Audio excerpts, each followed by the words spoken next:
നമസ്കാരം. സോഷ്യൽ മീഡിയയിൽ സജീവമാണ് ബ്യൂട്ടി ബ്ലോഗറായ ഗ്ലാമി ഗംഗ. 2 മാസം മുൻപായിരുന്നു ഗ്ലാമി ഗംഗയുടെ വിവാഹം. സുഹൃത്തായ വിഷ്ണുവിനെയാണ് ഗംഗ വിവാഹം ചെയ്തത്. യൂട്യൂബ് ചാനലുമായി ആക്റ്റീവ് ആയതുകൊണ്ട് തന്നെ വിവാഹത്തിനു മുമ്പും ശേഷവുമുള്ള എല്ലാ വിശേഷങ്ങളും ഗംഗ പങ്കുവെക്കാറുമുണ്ട്. അത് പലപ്പോഴും വിമർശനങ്ങൾക്കും കാരണമാകാറുണ്ട്. ഇപ്പോഴിതാ തന്റെ ദാമ്പത്യത്തെ ജഡ്ജ് ചെയ്തുകൊണ്ട് ചിലർ കുറിച്ച ചോദ്യങ്ങൾക്ക് ഗംഗയും ഭർത്താവും നൽകിയിരിക്കുന്ന മറുപടിയാണ് ശ്രദ്ധ നേടിയിരിക്കുന്നത്. ചാടിക്കളിക്കുന്ന കുഞ്ഞിരാമനെ കിട്ടിയത് കൊണ്ട് ഇങ്ങനെ കാണിച്ചു നടക്കും എന്നായിരുന്നു ഒരാൾ കുറിച്ചത്. അതിന് കുറുക്കിക്കൊള്ളുന്ന മറുപടി താരം നൽകിയിട്ടുമുണ്ട്. എല്ലാത്തിനും കൂടെ നിൽക്കുന്ന, സപ്പോർട്ട് ചെയ്യുന്ന, സന്തോഷത്തിന് ഭാഗമാവുന്ന, സങ്കടത്തിൽ ഒപ്പം നിൽക്കുന്ന ഒരാൾ ജീവിതത്തിലേക്ക് വരുന്നത് ഭാഗ്യമായിട്ടാണ് ഞാൻ കാണുന്നത്. എത്ര പേർക്ക് ഇതുപോലെ ഒരു പാർട്ട്ണറെ കിട്ടുമെന്ന് അറിയില്ല. ഏത് വീഡിയോ എടുക്കാനും വിളിച്ചാലും മടി കൂടാതെ അപ്പു വരും. ലിപ്സ്റ്റിക് ഷെയ്ഡ് വരെ ഞാൻ അപ്പുവിന്റെ ചുണ്ടിൽ ഞാൻ ട്രൈ ചെയ്ത് നോക്കാറുണ്ടെന്നും താരം പറയുന്നുണ്ട്. അങ്ങനെ എല്ലാത്തിനും കൂടെ നിൽക്കുന്ന ഒരാളെ ചാടിക്കളിക്കുന്ന കുഞ്ഞിരാമനായിട്ടാണ് നിങ്ങൾക്ക് തോന്നുന്നതെങ്കിൽ ഞാൻ അപ്പുവിനും അപ്പു എനിക്കും ചാടിക്കളിക്കുന്ന കുഞ്ഞിരാമൻ തന്നെയാണെന്ന് ഗംഗ പറയുന്നുണ്ട്. ഗംഗയുടെ കൂടെ സമയം സ്പെൻഡ് ചെയ്യുവാൻ എനിക്ക് വളരെ ഇഷ്ടമാണെന്ന് അപ്പുവും പറയുന്നുണ്ട്. ഓഫീസ് ജോബ് വേണ്ടെന്ന് വെച്ച് വീട്ടിലിരുന്ന് വർക്ക് ചെയ്യാൻ പോലും അവൾക്കൊപ്പം സമയം ചെലവഴിക്കാനാണ് ഞാൻ ആഗ്രഹിക്കുന്നതെന്നും അപ്പു തുറന്നു പറയുന്നുണ്ട്. വിവാഹ ജീവിതത്തെക്കുറിച്ച് ഓരോരുത്തരുടെയും കാഴ്ചപ്പാട് വേറെയാണ്. എന്റെ ഭർത്താവ് എനിക്കൊരു പങ്കാളിയും കൂട്ടുകാരനും ആയിരിക്കണം എന്നതായിരുന്നു എന്റെ ആഗ്രഹം. ഞങ്ങൾ രണ്ടുപേരും 2 ക്യാരക്ടറുള്ള ആൾക്കാരാണ്. അതുകൊണ്ട് തന്നെ ചില കാര്യങ്ങൾ പൊരുത്തപ്പെടാൻ പറ്റിയില്ല. പക്ഷേ ബഹളം വെച്ചുള്ള വഴക്കുകൾ ഇല്ല. പകരം സംസാരിച്ച് പരിഹരിക്കും. എന്ത് വഴക്കുണ്ടായാലും ഉറങ്ങും മുൻപ് പരിഹരിക്കും. അല്ലാതെ ഉറങ്ങാൻ അപ്പുവിനെ ഞാൻ സമ്മതിക്കാറില്ലെന്നും ഗംഗ പറയുന്നുണ്ട്. ദേഷ്യം വന്നാൽ മിണ്ടാതിരിക്കുക. അതിൽ ശമനം വന്ന ശേഷം പാർട്ട്ണറോട് സംസാരിക്കുക. റിലേഷൻഷിപ്പിൽ ക്വാളിറ്റി ടൈം അത്യാവശ്യമാണെന്നും ഗംഗ പറയുന്നുണ്ട്.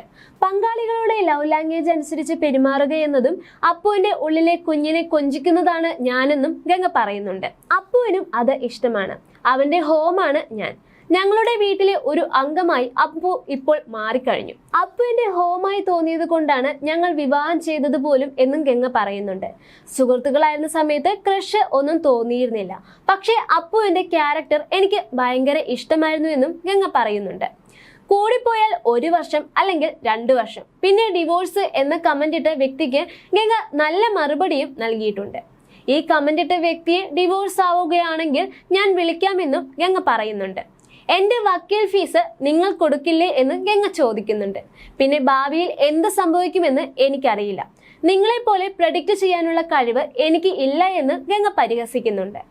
പ്രവചിക്കുവാൻ കഴിവുള്ള നിങ്ങൾ തെളിയിക്കാതെ കിടക്കുന്ന കേസുകൾ തെളിയിച്ചൂടെ എന്നും ഗംഗ ചോദിക്കുന്നുണ്ട്. ഒരുപാട് പേർക്ക് അത് സഹായകരമാകുമല്ലോ. എങ്കിൽ ഡിറ്റക്റ്റീവ് ഏജൻസി തുടങ്ങൂ എന്നും ഗംഗ പറയുന്നുണ്ട്. ആരാണ് റൊമാൻറ്റിക് എന്ന് ചോദിച്ചപ്പോൾ വിഷ്ണു ആണെന്ന് ഉടൻ തന്നെ ഗംഗ പറയുന്നുണ്ട്. അപ്പുവാണ് റൊമാൻറ്റിക്. 24 മണിക്കൂറും റൊമാൻറ്റിക് ആണ്. ചില സമയത്ത് എനിക്ക് തലയ്ക്ക് ഭ്രാന്ത് പിടിക്കുമെന്നും ഗംഗ തമാശയായി പറയുന്നുണ്ട്. സുഹൃത്തായിരുന്ന അപ്പുവിനെയാണ് ഗംഗ വിവാഹം കഴിച്ചത്. അപ്പു വിവാഹമോചിതനാണെന്ന കാര്യം ഏവർക്കും അറിയാവുന്ന കാര്യമാണ്. ഒരു പെൺകുഞ്ഞ് ആദ്യ വിവാഹത്തിൽ അപ്പുവിനുണ്ട്. അതിനാൽ തന്നെ ഗംഗയ്ക്ക് ഏറ്റവും കൂടുതൽ ലഭിക്കുന്ന വിമർശനം ആ കുഞ്ഞ് സ്വന്തം അച്ഛനിൽ നിന്ന് കിട്ടേണ്ട സ്നേഹം ഗംഗ നിഷേധിച്ചു എന്നതായിരുന്നു. സ്വന്തം അച്ഛന്റെ സ്നേഹം ലഭിക്കാതെ വളർന്ന ഗംഗ മറ്റൊരു കുട്ടിക്കും ഇങ്ങനൊരു അവസ്ഥയുണ്ടാക്കാൻ കാരണക്കാരിയായത് ശരിയായില്ലെന്നും ചിലർ വിമർശിക്കുന്നുണ്ട്. പുതിയ വീഡിയോയിൽ ആ ചോദ്യത്തിന് ഗംഗ മറുപടി നൽകുന്നുണ്ട്. അപ്പുവുമായി കമ്പയർ ചെയ്യാനുള്ള യോഗ്യത പോലും തന്റെ അച്ഛന് ഇല്ലെന്ന് ഗംഗ തുറന്നു പറയുന്നുണ്ട്. ഗംഗയുടെ ലൈഫിൽ നടന്നതും എന്റെ ലൈഫിൽ നടന്നതും രണ്ടും 2 സംഭവങ്ങളാണെന്ന് അപ്പു തുറന്ന് സമ്മതിക്കുന്നുണ്ട്. നാളെ ഒരു സമയത്ത് എന്റെ മക്കൾക്ക് ഒരു ആവശ്യം വന്നാൽ ഞാൻ ഗംഗയും ഉറപ്പായും ഒപ്പം നിൽക്കുമെന്നാണ് അപ്പുവിന്റെ മറുപടി. ശേഷം ഗംഗ വിശദമായ മറുപടി വിമർശകർക്ക് നൽകുന്നുമുണ്ട്. ആദ്യമേ ഞാൻ പറയുന്നു, അപ്പുവിനെയും എന്റെ അച്ഛനെയും നിങ്ങൾ കമ്പയർ ചെയ്യരുതെന്ന്. അപ്പുവുമായി കമ്പയർ ചെയ്യാനുള്ള യോഗ്യത പോലും അച്ഛനില്ല. അച്ഛനിൽ നിന്നും ഞാൻ അനുഭവിച്ചത് 10-15% മാത്രമേ ഇതുവരെയും ഞാൻ നിങ്ങളോട് പറഞ്ഞിട്ടുള്ളൂ. എനിക്ക് ചൈൽഡ്ഹുഡ് ട്രോമയുണ്ടെന്ന് അപ്പുവിന് നന്നായി അറിയാവുന്ന കാര്യമാണ്. ആ ട്രോമ മാതാപിതാക്കൾ പിരിഞ്ഞതുകൊണ്ട് ഉണ്ടായതല്ല.